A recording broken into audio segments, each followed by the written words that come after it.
So welcome back to the ecosystem track. I have the great privilege now of introducing Aria Desires, who you may know online as Gonkra, who is the author of the Rustonomicon, one of my very favorite Rust books, Learn Rust with Entirely Too Many Linked Lists, Cargo Dist, and Cargo Mommy. And, I've admired Aria's writing from day one, and I really feel privileged to introduce this talk. Aria is now at Astral working on Python bindings and is going to talk about what it says up there on the slide, shipping UV's binaries to millions of machines. So thank you very much. Let's give a round of applause.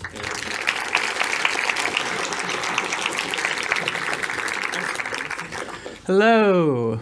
Okay, so let's talk about what goes into shipping UV's binaries to millions of machines. First off, I should explain what UV is to you if you haven't heard of it. UV is a fast all-in-one Python interpreter. For Python people, this means it can install your Python runtime, it can create virtual environments for you, it can resolve dependencies, install those dependencies, build packages, a bunch of other stuff. For those who know Python tooling, this means it is a drop-in alternative to pip, pipex, pym, virtualenv, poetry, tons of other tools, growing every day. And the vision here is simply just, it's awesome that all of these great tools exist. It's really frustrating that it's multiple tools and you need to know about these tools and you need to know how to put them together. It'd be really great if there's just one tool that you get and it does all of the things and it all works together because it was all built together. As a bonus, it's also like orders of magnitude faster than a lot of these tools because they are quite understandably and reasonably written in Python, and UV is pure Rust, which is why I'm giving this talk. For Rust developers, here's the simple answer. It's just Cargo and Rustup for Python developers because we love Cargo and Rustup. It's a great experience, and we want Python developers to have that experience too.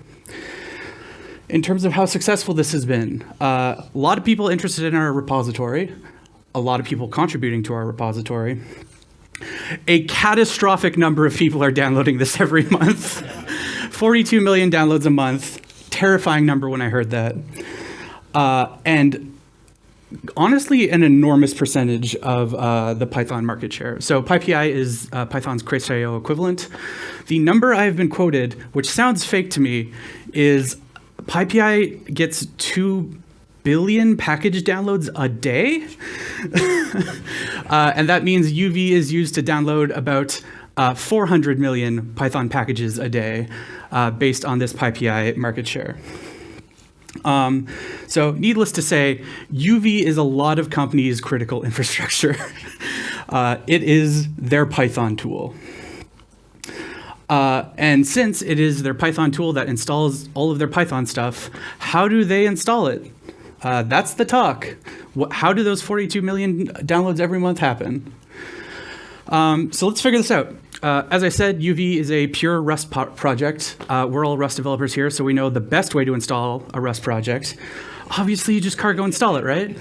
And actually, this does work, although we're not on Crates.io. You have to pass --git, but that's fine. But there's one kind of big problem. We're for Python users, not Rust users. And so saying like, oh yeah, just install the Rust toolchain and then you can install your Python toolchain, not really the vibe. Also, it would be really slow. But okay, they're Python developers. How about you pip install UV? And actually, this does work. And my understanding is this is quite popular.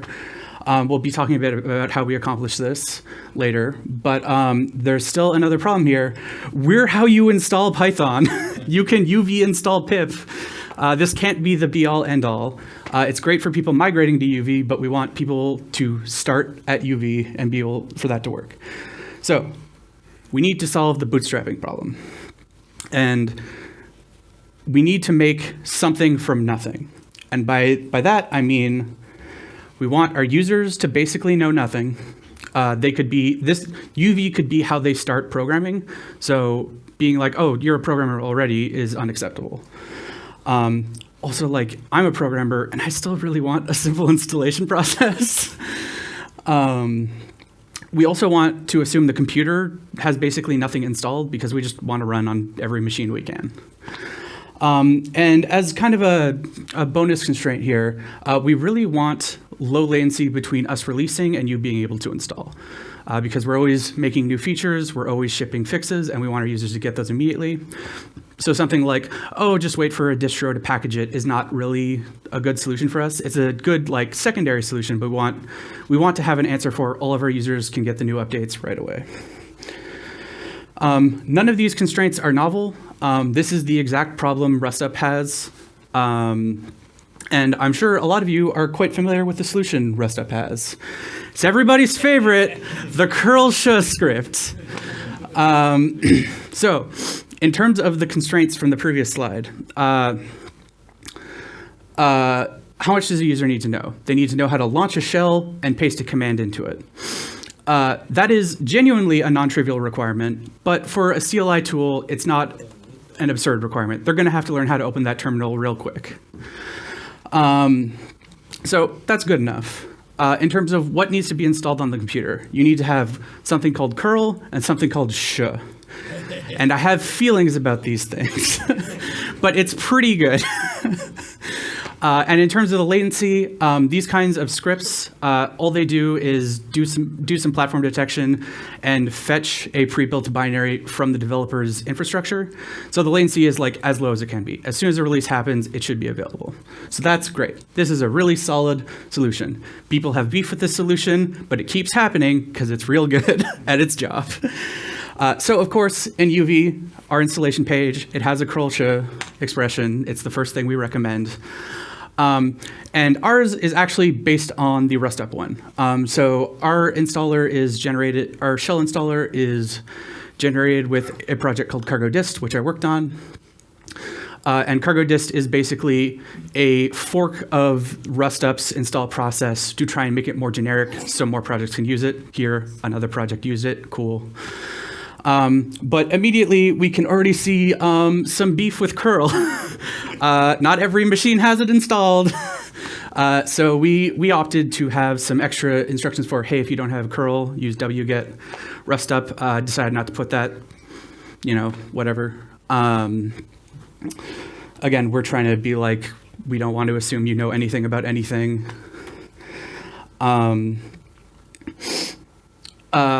I had to cut a lot of slides from this talk because it's so short, but here's one part that I refuse to cut. So as I mentioned, Rustup init.sh, it has to figure out like what platform you're on, what artifact to download. So we get to the point of, okay, cool, I know the URL I want to download, I just need to call curl. Here's all the code to call curl in Rustup init. It's not trivial. Everything is really complicated with these scripts because you are truly assuming nothing about the machine. There's some stuff in here like it calls curl -- help and parses the output to figure out features your curl has. Like it's rough. I also have beef with sh, of course. If it ever comes across that I despise shell scripting, it's because all the shell scripting I've ever really worked on is these curl sh scripts, and it is the worst shell scripting you can ever do. Bash is fancy. Bash is the future.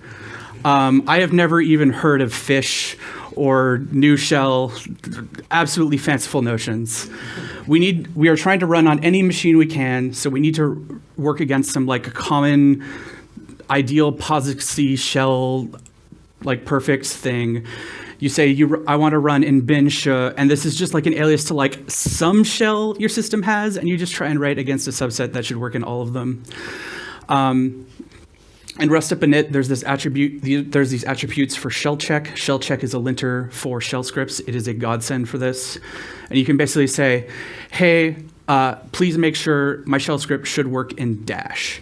Dash is an intentionally very bad shell so that they can make it run fast. And that makes it a really good target for this kind of work because it has like basically no features. It's practically an exact POSIX shell. You see the one big exception here is, can we have local variables? Yeah, like the base POSIX shell just didn't specify that, I guess. And writing non-trivial things without locals is awful. But that's fine. Like, this is a super standard extension. Everything has it, except for Corn Shell 93, which apparently some systems are still running. And Rustup init handles that for you. Again, this talk could have been hours of this. This is my favorite script. There's so much great engineering that went into it. This stuff is hilarious, but the engineering work is real and great. Also, another problem, Windows doesn't have sh. So this solution doesn't work. So the Rustup website, it will just detect, hey, you're on Windows. Here's just download the binary and run it. This isn't too bad because there's a bajillion Unixes that are all weird, and there's one Windows, and it runs on 3 platforms.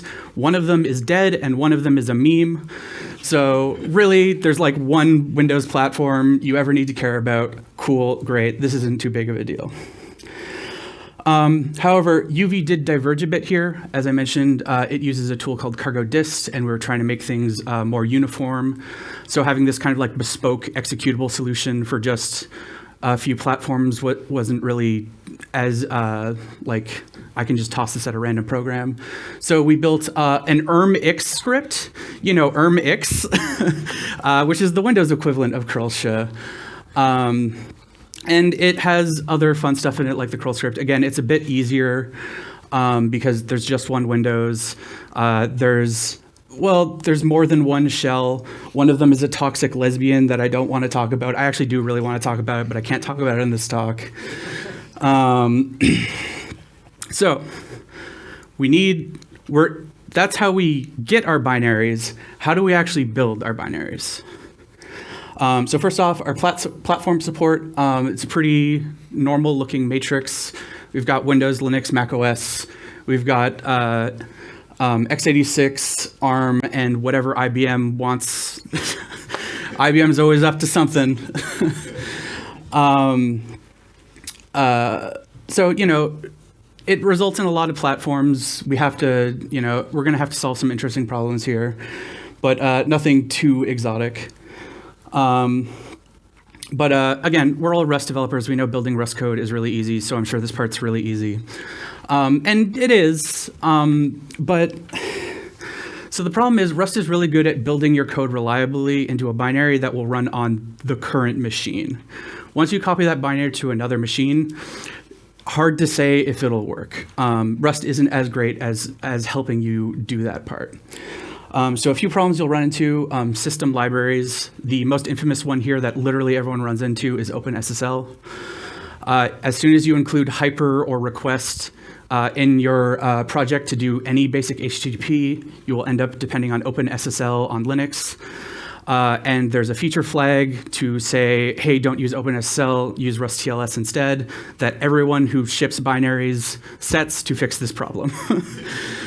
So, you know, PSA, use the RustTLS feature flag in request or hyper or whatever.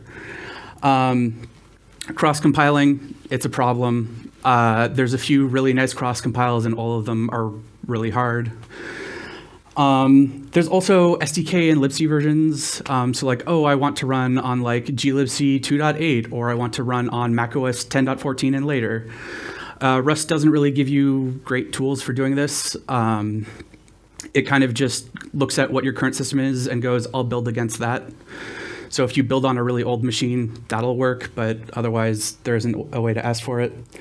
And there's just a long tail of like quality of life things like Windows manifests, macOS bundles. That'd be nice if Cargo helped with, but it doesn't. So you kind of fall off a cliff as soon as you start caring about that stuff. In terms of cross-compiling, the tool we use is Maturin. Probably a lot of you haven't heard of this.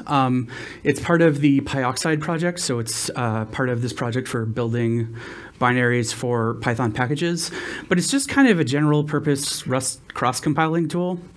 And all Maturin is the insight that, hey, Rust is really good at doing these host builds. We definitely know it can do host builds really good, building for the exact machine that we're on. Let's just turn all of these hard cross-compiles into host ones. And we can do that by just throwing enough Docker and QEMU, just emulate until it works. A lot of people are very indignant about this or insist like, no, there's got to be like a good way to do it or like a right way to do it. And it's like, no, this is just like great. Like cross-compile tool chains are hard. It's not even strictly Rust's problem. Like anytime you get some C or C++ code involved in your build, it's going to become a problem. Why not just have a Docker image, maybe with some QEMU wrappers that just has all of it set up for you? People have asked me before, like, oh, I'm trying to pass like Target to do some cross-compile stuff, and I'm like, why? just use the Docker images. And honestly, this really does work. It solves cross-compiling and libc versions.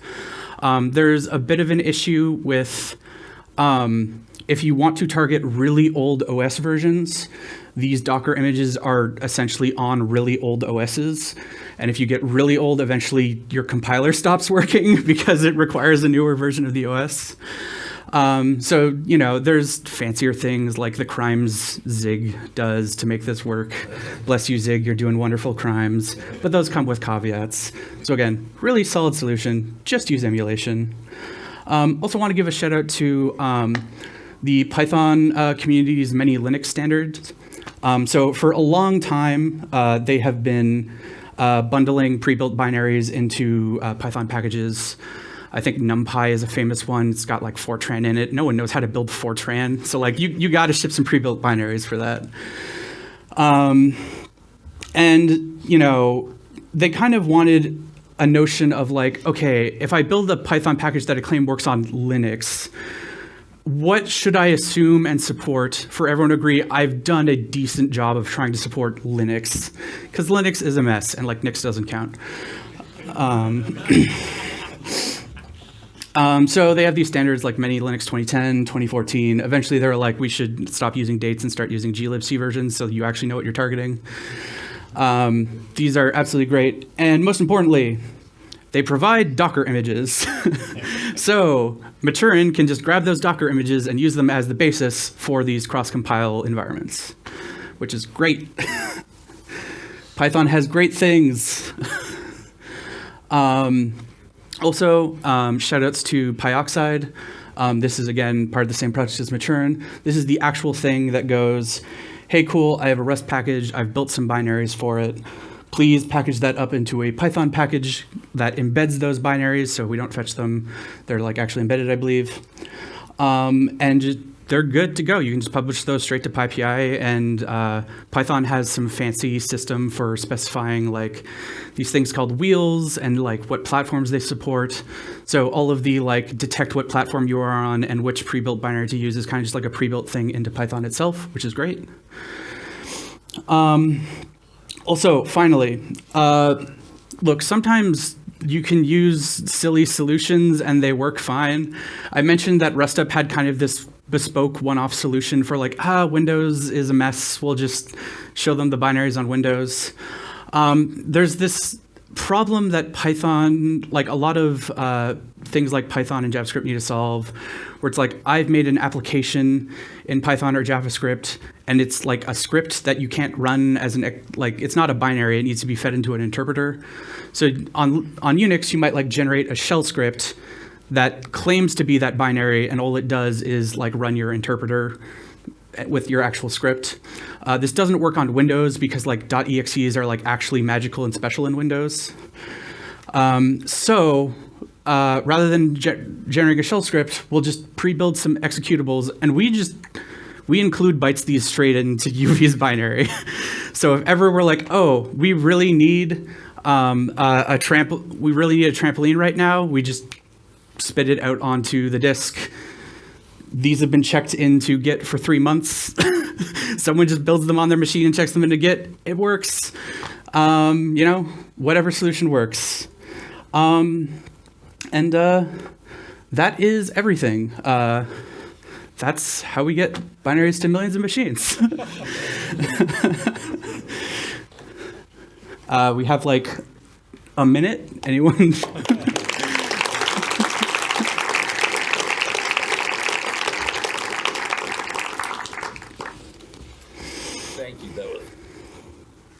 Thank you. That was absolutely fantastic. Are we Do we have time for questions at this point? Literally a minute. Oh, okay, we have 2 minutes left, so we can take like one question. Who has the most important question? No pressure. Yeah, no pressure. All right, we still got somebody with their hand up here in the front, so I guess come on up and ask the most important question. Hi, it's the only question, I guess it's the most important one by definition. I was wondering, you said if you chemo hard enough, everything becomes a host, but if I need my host to be Mac OS or Windows and I don't happen to have bought those OSs, what do I do?